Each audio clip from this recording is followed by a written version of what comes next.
What is good, you guys? We are back with another video, another installment of A Day on the Hardwood. I just took my twist out, so my hair look a little messy. But it's cool, it's cool, it's cool. We had two games today, two decent games, although the Jazz Clippers games took a while to have any entertainment to it.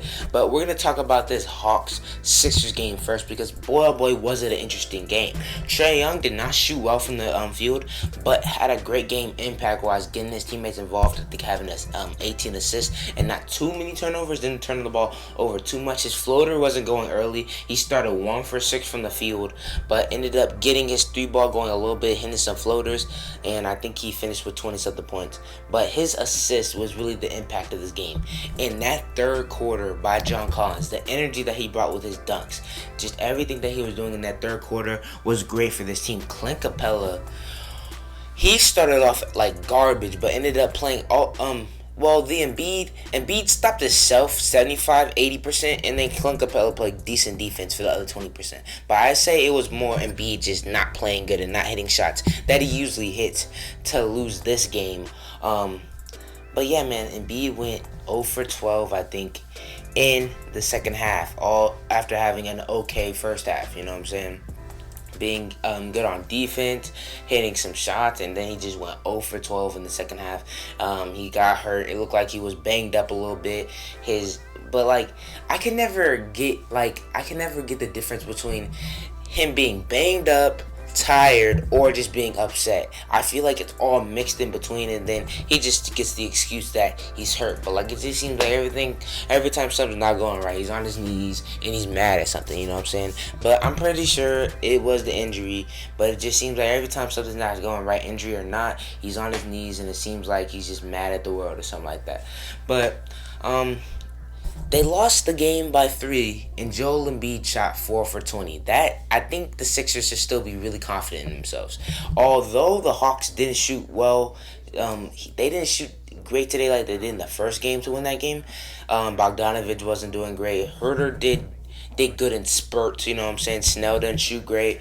Collins was hesitating on his 3-point shot after going 0 for 2 early. In that last play before Joel Embiid missed a layup and then somebody missed the putback, the reason why they got the ball is that John Collins hesitated on a corner 3 and ended up driving and turning the ball over trying to pass it to Clint Capella. John Collins needs to be ready to knock down that 3 because he's capable of doing it. And today, although he almost made that critical mistake, he had a really, really good game, especially in that third quarter. Man, did he bring a lot of energy, man. Big dunks, just high energy, good rebounds, decent blocks. Just being that guy. Onyeka Okongwu brought great minutes as well off the bench. I think he had 2 blocks as well. And Clint Capella played decent at the end of the game, although he was garbage in the first half, offensive-wise. Good. Oh my goodness, he was terrible. He was horrible. Who else was playing today? I already talked about Bogey. Gallinari didn't shoot well either.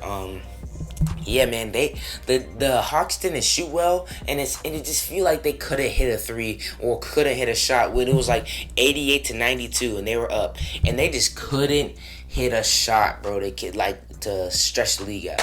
I remember Bogdanovich got a swing to the corner, and then he actually shot a long 2. Then Danilo Gallinari got a 3, and they just couldn't hit anything, bro.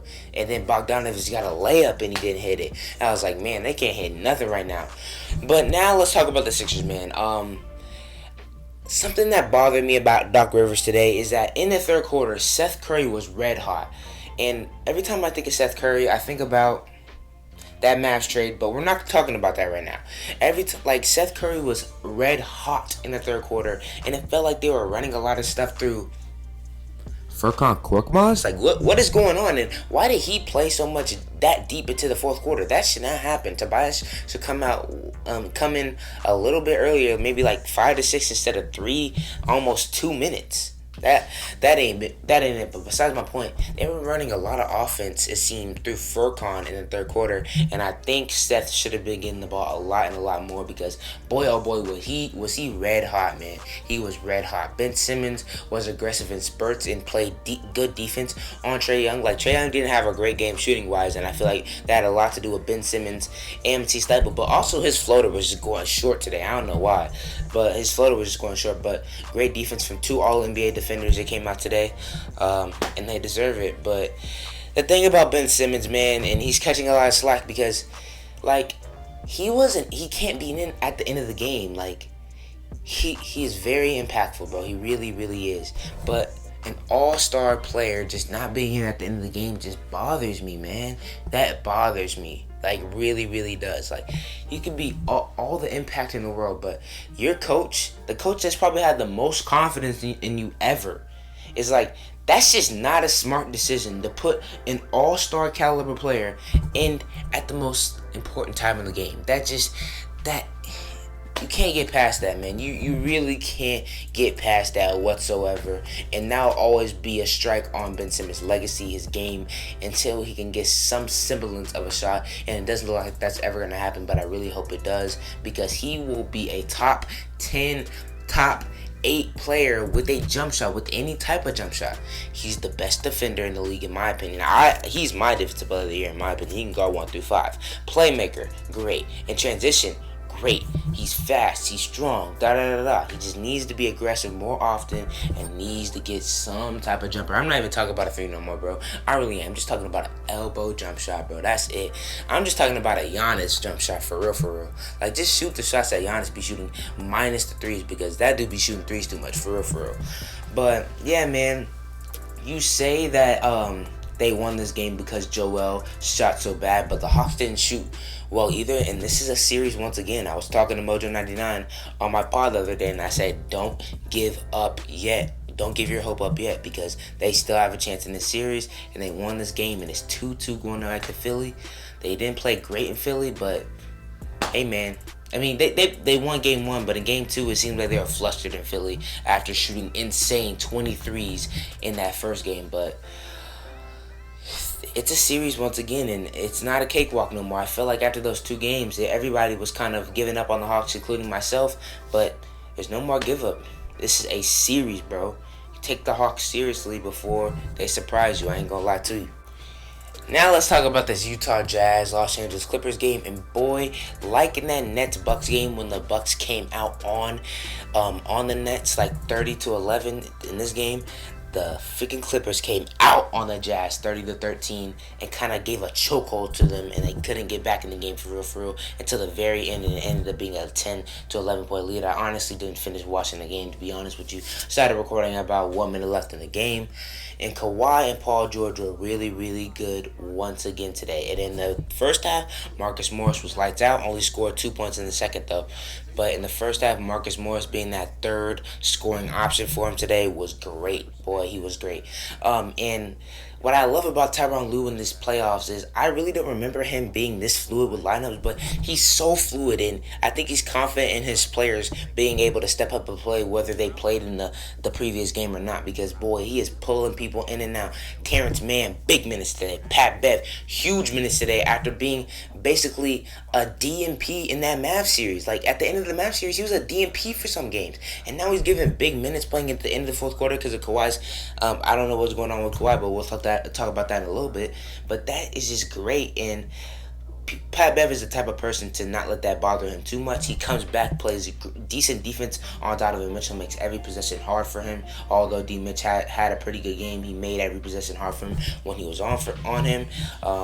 Doing decent in transition with one layup. I'm not sure if he hit any 3s, but he just had that type of Pat Bev impact that I've seen him have before, and I'd like to see that from Patrick Beverley, because when he's not playing my team, I'm actually a decent fan of him. I'm not gonna lie to you, but he wasn't playing the Mavs, he get annoying. I ain't gonna lie. Rajon Rondo has been a DNP, I think, this whole entire series, or since game 1, and like, I wouldn't be surprised if we see Rajon Rondo later in the series if stuff goes bad, because that's the type of coach it seems like Tyronn Lue is.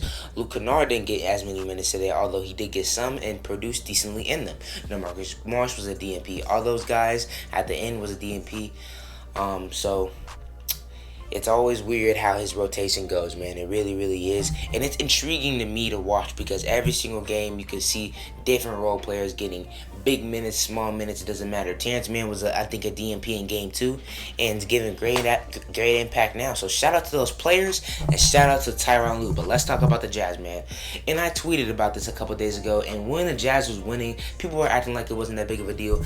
But the only way that Rudy Gobert gets involved in the offense for real is if Mike Conley is playing in that pick and roll. The other players, although D Mitch is trying to become a better playmaker, he doesn't know how to get Rudy Gobert involved in that pick and roll as well as Mike Conley does. Like, one time they pointed it out. Like, D Mitch came off a pick and roll and he passed it to him, one dribble off of it, and Rudy Gobert had a dribble. Rudy Gobert never has to dribble the ball when Mike Conley gives him a pass in the pick and roll. And that's just something, a little thing. You know what I'm saying? He's going to give it to him where he can just put it up or dunk it. Donovan Mitchell gave it to him about the free throw line. Now he has to dribble. We don't want Rudy Gobert to dribble. That's a no-go. And that's just a little thing that Mike Conley adds to this team. And when Rudy Gobert played, especially in that Memphis Grizzlies series, some games he was a 20-point scorer. And that's the difference that Mike Conley brings to this team. And I feel like it's been overlooked just because they won these first two games. But you can just see them just not utilizing him in those first two games. And man, that may be a problem if Joe Ingles is not hitting threes. If Jordan Clarkson isn't hitting 6 threes, that may become a problem. If Bogey's not going crazy, if Paul George is not playing bad, that can be a problem. The unutilization of Rudy Gobert, and it became a problem today, and that's really what they need, because if they get that, then the threes become a little bit more open. Bogey starts getting going, and Ingles start getting going a little bit earlier instead of being getting going late in the fourth quarter, and D-Mitch has help, and it doesn't look like he's playing in that Denver Nuggets series from last year, scoring 50 every game, and nobody else comes to play with him. So the biggest problem with this Jazz team is just getting Rudy Gobert back involved. If they do that, I feel like they have a decent chance to stay in this series, but it looks like Clippers took back the momentum just like they did with my Dallas Mavs, man. And I said that don't count them out. I said I wasn't going to count them out until they went down 3-0. I knew this was going to happen. As soon as they went down 0-2, I was like, I'm not saying nothing yet. Like, after that post-game recap when they went down 0-2, I didn't say nothing negative. I wasn't saying counting them out, none of that. I just watched it happen to my team, and the fact that some people fell for it is kind of crazy to me. Like, you fell for it twice. Not once, twice. That's crazy. But yeah, man, that's all I got for you guys today. If you like this type of content, go ahead and sign up. Oh, if you like this type of content, go ahead and sub on the channel. You know what I'm saying? Be back with a double upload tomorrow as well. So, like I said, if you like that, go ahead and sub. I'll see you guys next time.